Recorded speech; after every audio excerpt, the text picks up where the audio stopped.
My hypothesis is the next 3 years are going to be more disruptive than you could possibly imagine. The first question I have for you is, what excites you the most? What are you most excited about? Because things are going to be changing for the next 3 years.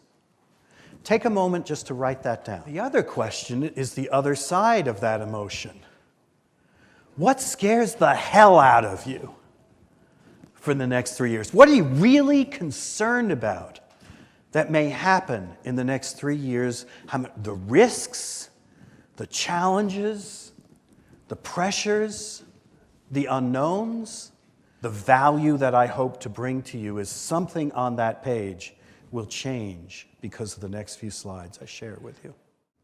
Between 2020 and 2025, you will find increasing shortages for people in a knowledge and service work economy. Globally, we can't wait for this person to decide something, for this person to decide we don't have enough time. We need to start moving our organizational structures to look more like networks, where people can share things quickly without approvals. Business has been very, very slow to move in this direction.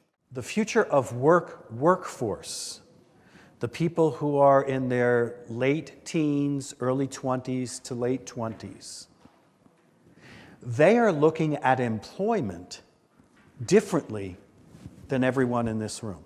I'm only going to come to work for your company if you can help me achieve my goals and dreams. If you three work at 3 different companies, I'm going to select the company, not necessarily the one with the most benefits or that pays the most, but your company is more focused on where I want to go as a person. So I'm not going to go to those 2, even if they pay me more. Most of the leaders that I meet in my consulting assignments around the world for many wonderful, wonderful organizations are fantastic leaders, but they have difficulties addressing truths that don't fit the reality that they want. You can't just blow up every business, and yet you do need to be a disruptive hero. You do need to create change faster than you may be comfortable with. The most important thing you can do has nothing to do with anyone but you. It's disrupting you, the way you do things. Now, that is hard for all of us. The most important thing will be doing things that make you feel uncomfortable. Then you know you're disrupting in the right direction. My very first big consulting assignment, I was re-engineering processes. I was just dealing with boxes and designing flows on charts. Had nothing to do with the product. Pepsi-Cola would not let me work on that until I put on work boots and a uniform, and I delivered the soda to the grocery stores. They wanted to make sure that I understood what their product and their service was about. I now use this as a consultant. I've worked with one of the world's largest retailers, a company you would name, you would know, but I can't name. And I kept coming back researching that the problem was with the senior team, not with the stores. And of course, they didn't believe me. So I had them do that undercover boss. Everybody on the senior team had to go work in the stores for a day. And the CFO, the chief financial officer, was a cashier. He didn't last a full day. He only lasted a half day. And he came back and he said, I can't believe how hard it is to make money in our stores. The cash registers don't work. The prices are wrong. The credit card swiper doesn't work. The app doesn't work. I can't believe how hard it is. Go do someone else's job for a day. Someone below you. Drive the forklift. Make the product. Sell the product. Do a job that you normally don't do. So the first way to disrupt yourself is go do someone else's job. You will then begin to understand what you pass on to those other people. The best way that I have learned from real disruptive heroes in businesses how to create disruptions is assign yourself failure projects. Now, I don't mean they're going to intentionally fail. You remember earlier this morning I talked about the portfolio, and in finances you have some of your money is low risk and some is higher risk but higher return. Think of if you have 10 projects a year, make sure at least one of them is high risk, high return. Think of your portfolio of projects. And at least one project, you should be taking on at least one project every year that you, even if the company doesn't like that you fail, that you are willing to risk looking bad. We have talked a little bit about your comfort zone and how it could be risky and how it could be useful. We are not 100% convinced that it could be very useful, especially if it is outside our department, probably. Because we could learn something more, but we are not sure that we are able to take those risks in our companies. So that's a fair response. I'm not sure if there would be a reward. I'm not sure if I can do it with our company. What I would ask you in your situation is to take that page, that slide, and go back and have that conversation with some others and say, what risks could we do? Are we fearful of being Ubered or changing?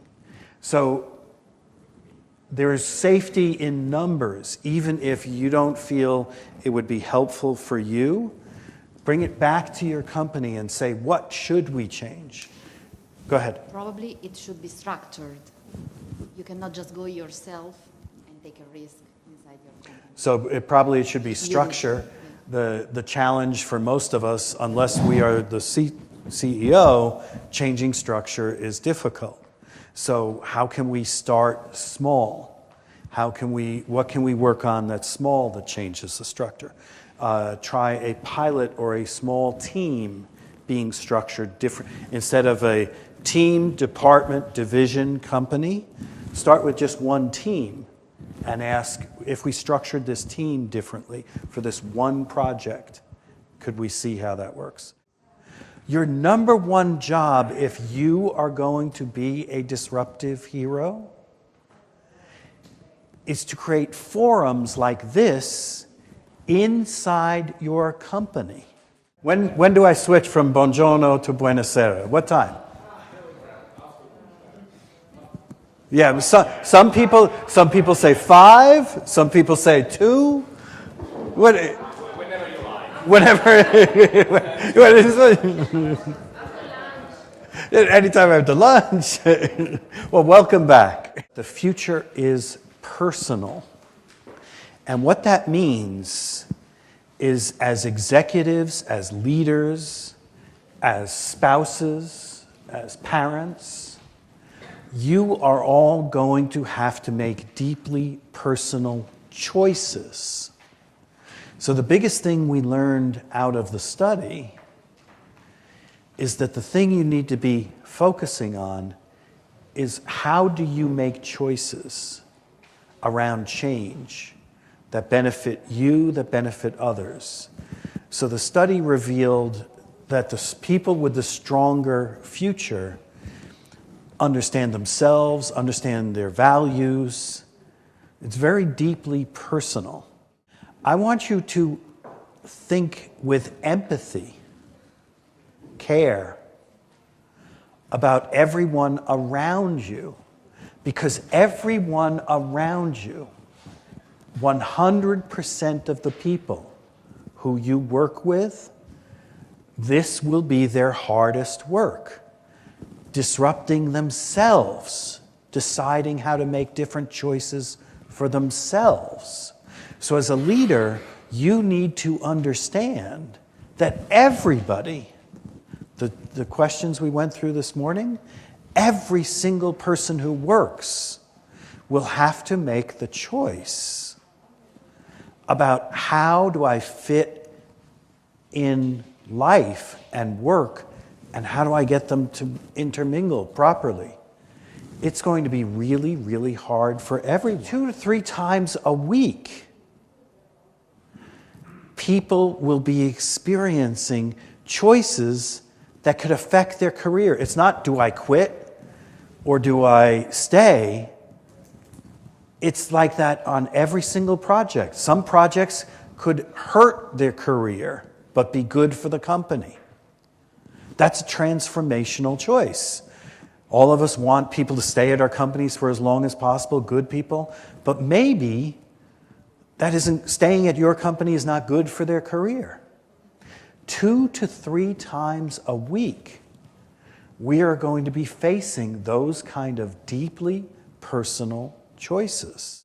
What makes you, you?